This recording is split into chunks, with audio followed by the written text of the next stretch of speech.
Good afternoon. I'm Robert Norris, representing Grandparents for Public Schools.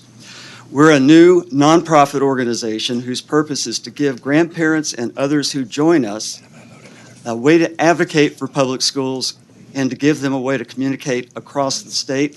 We are opposed to Senate Bill 1. As public school supporters, we're opposed to private school education savings accounts or voucher programs. We're concerned that an educating savings account program will drain funding from Texas public schools and shift them to private schools. The way that state funding works is that school districts lose money whenever students leave their public schools for whatever reason, because state funding is based on student attendance. That's reality. So this ESA bill will cut state funding for public schools because when students leave a public school, the attendance-related state funding will decrease too.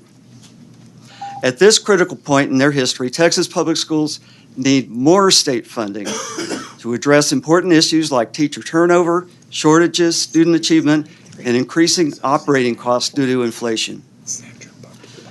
A Texas ESA program would provide a private school subsidy for well-off families.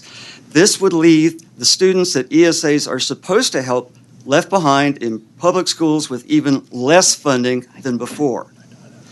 An education savings account program could also be devastating to rural areas in which school districts are the main employer and the heart of their communities.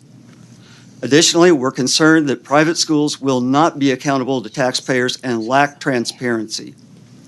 Unlike public schools, private schools can decide which students they want to admit and how many of them.